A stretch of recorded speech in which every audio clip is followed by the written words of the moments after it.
This is the Critical Conversations podcast, a KPOV special project developed to feature unique perspectives and the courage it takes to go there, challenge mundane thought, and question the norm. Dr. Jane Guyn is a world-renowned sex relationship coach who's received her PhD in human sexuality and has worked with hundreds of couples all over the world.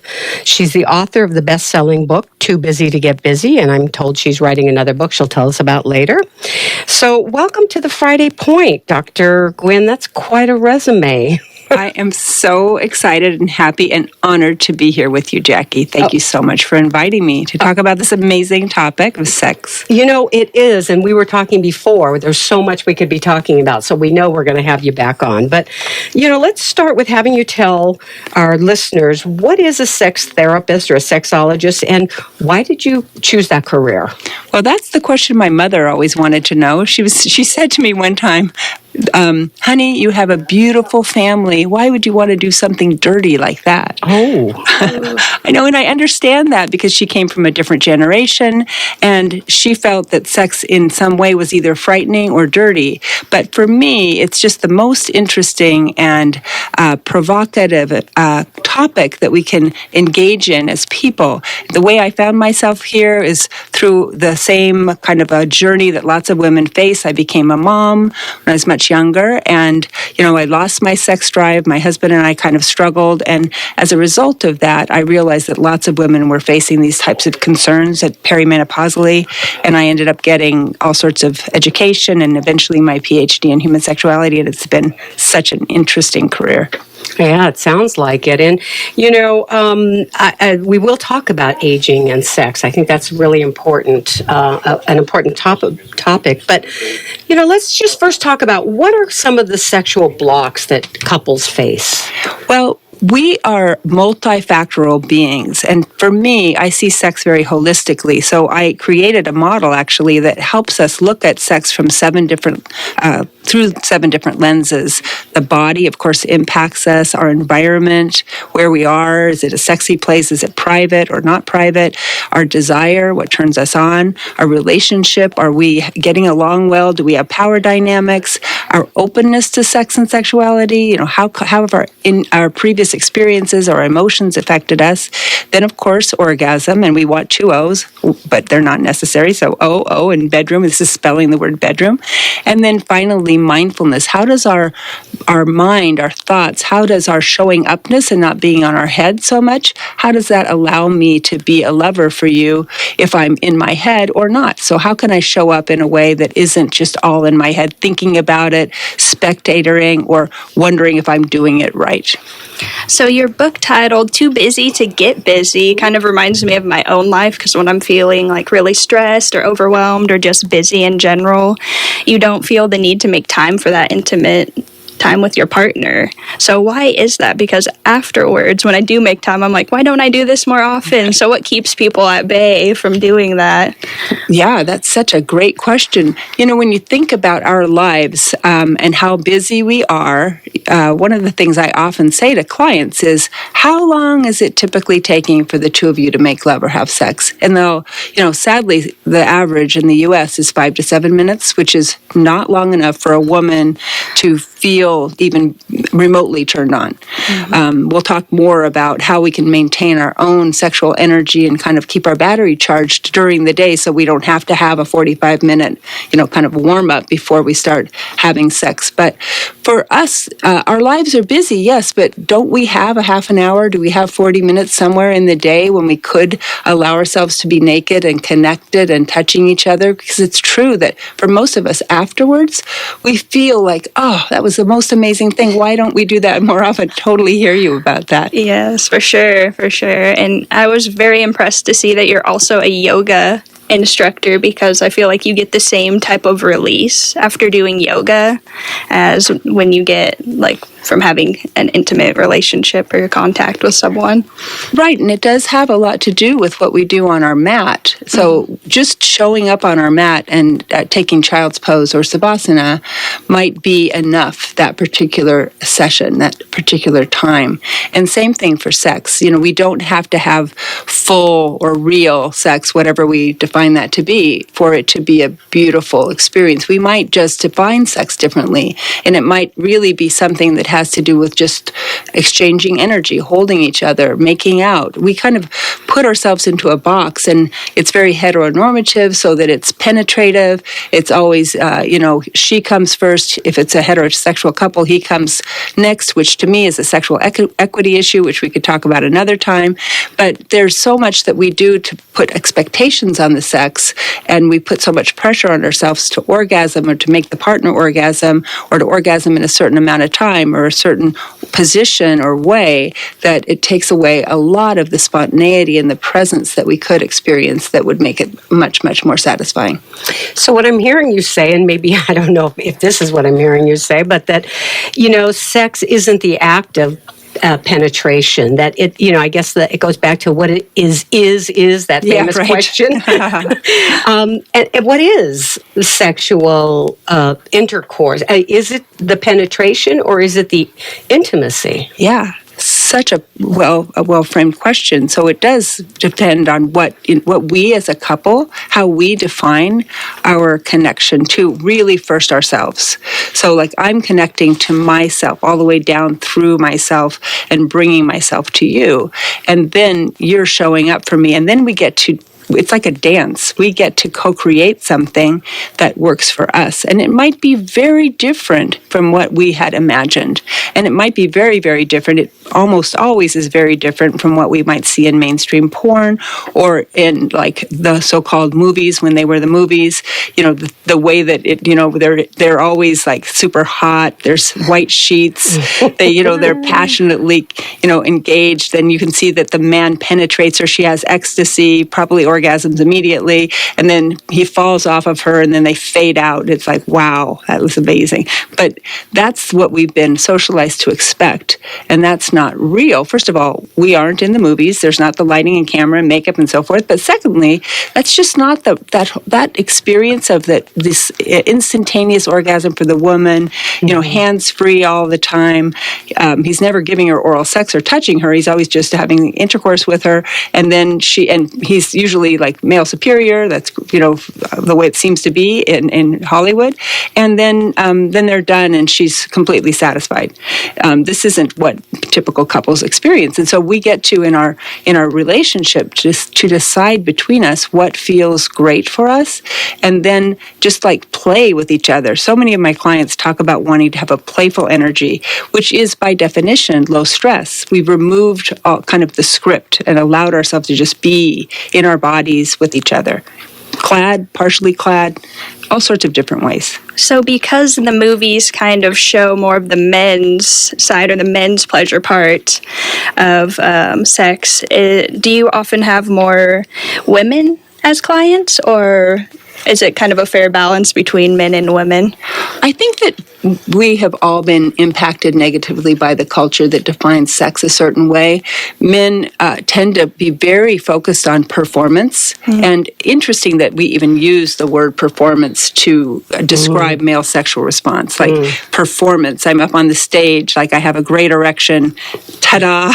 If I don't have that, I come. Yeah, here I am, and it's going to be, I'm going to last such and such a period of time, because of course you're going to have an orgasm during intercourse, which is not true for many, many women. I don't know, it depends the statistics that you look at, but you're right that that we tend to see like this male kind of model in the media, and men do have problems with kind of living up to that standard, so they come to me for that.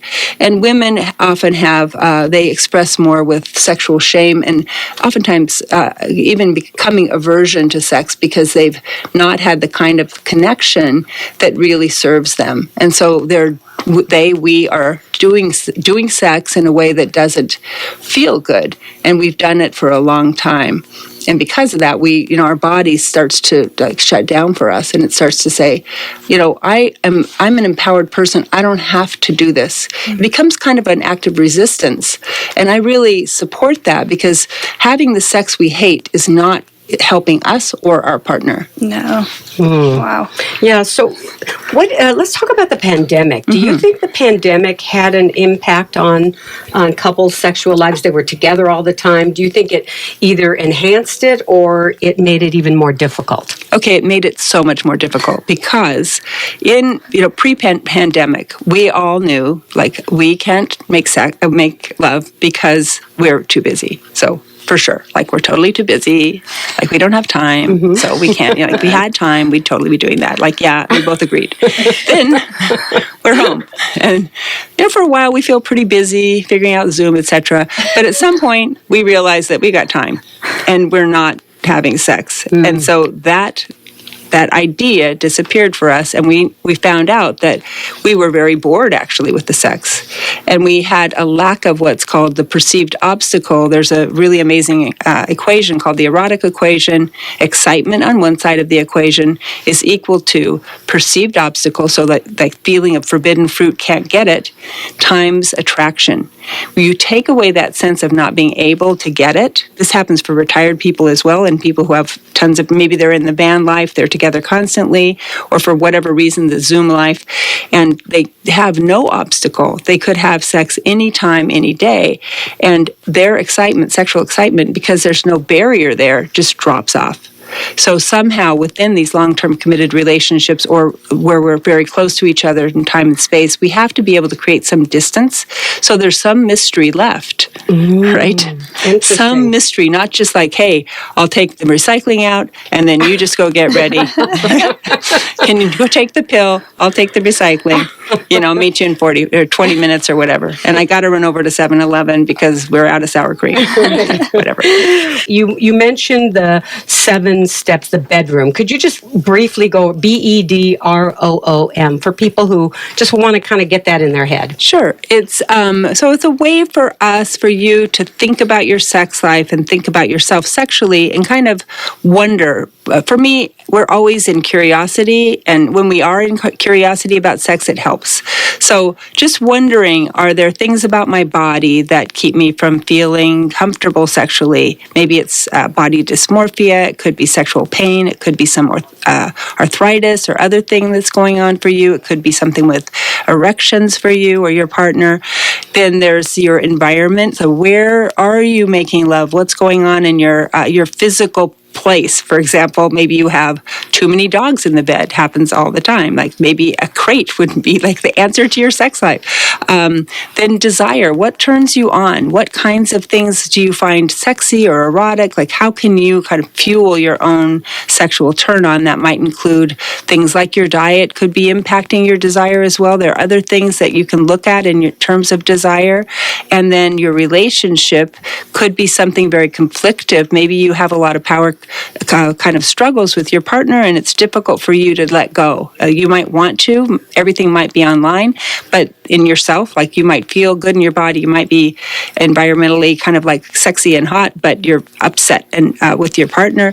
And then there's openness, like how are you feeling about being open with that person? And I don't mean having an open relationship, although I talk to a lot of people about that. I mean more like your emotions, your expectations about sex, your experiences. Maybe you've had sexual trauma or shame. Your orgasm, are you stressing about that? Do you feel like you don't come properly, or your partner doesn't have a climax or excitement the way you want him, her, or them to have it?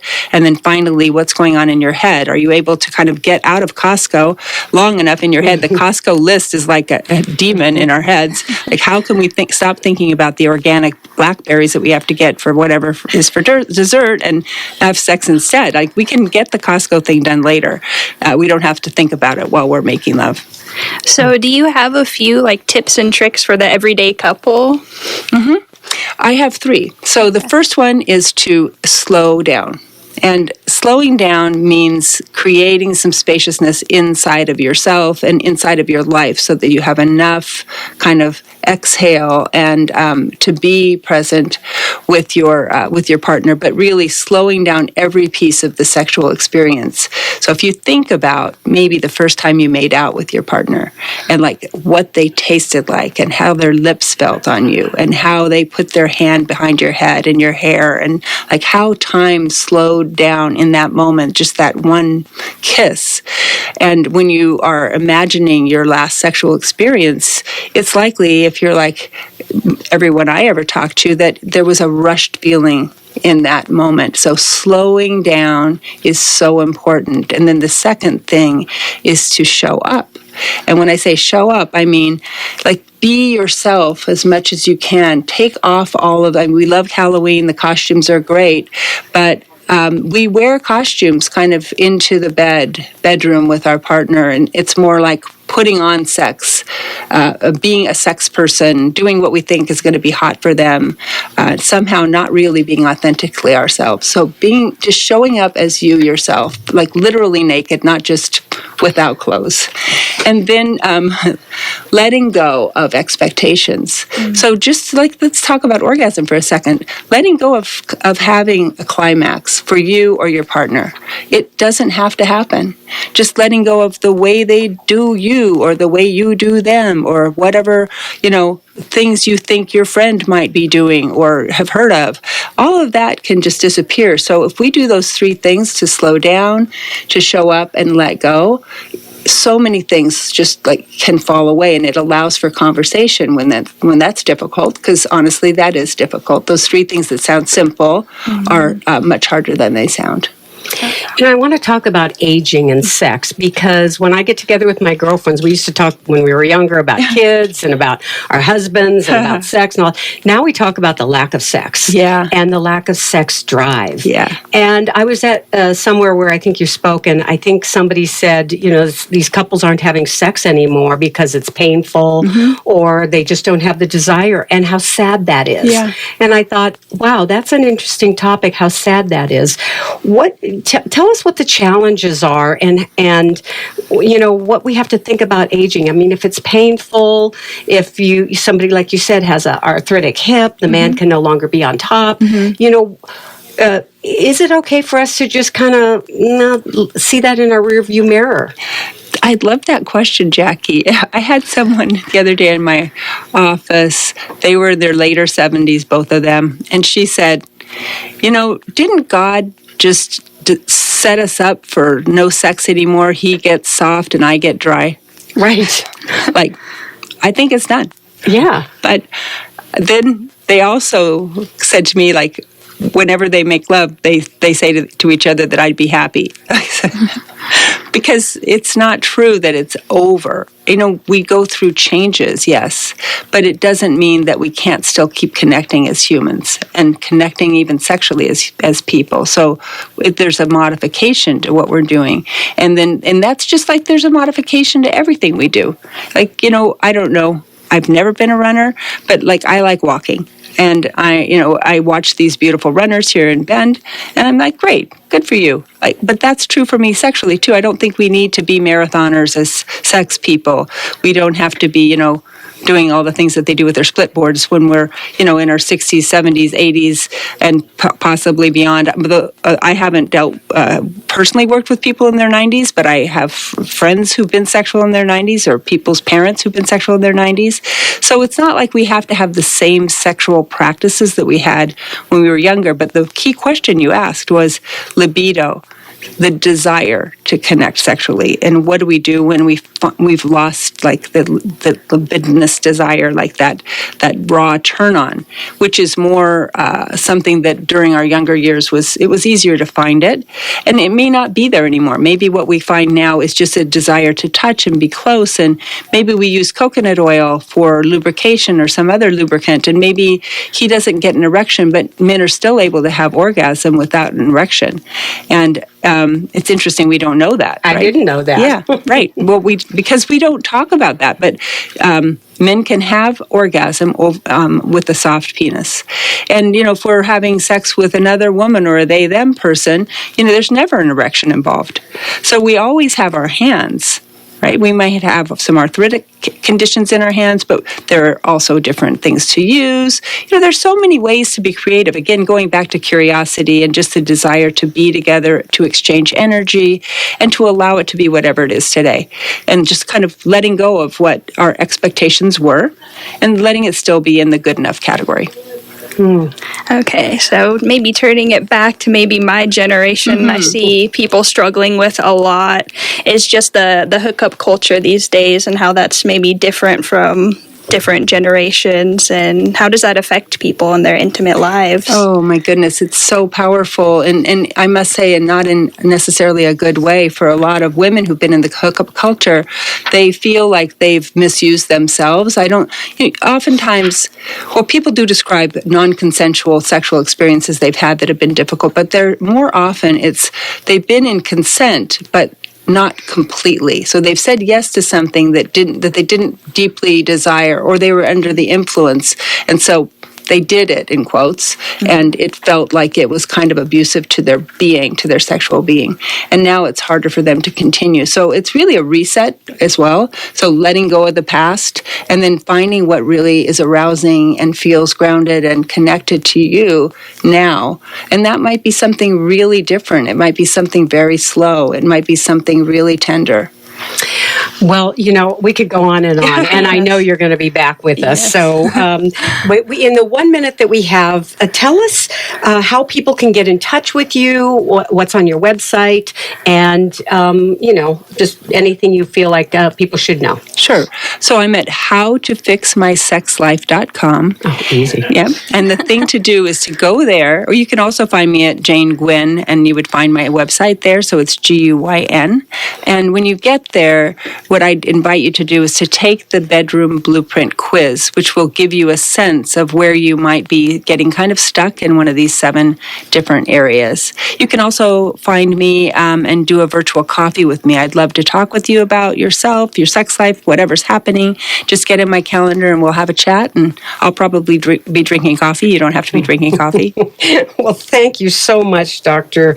Jane Guyn, for being on the point this morning and really sharing some important information with our listeners. It was a pleasure and an honor. You've been listening to a KPOV Critical Conversation. To hear more engaging interviews on important topics, please visit kpov.org/criticalconversations.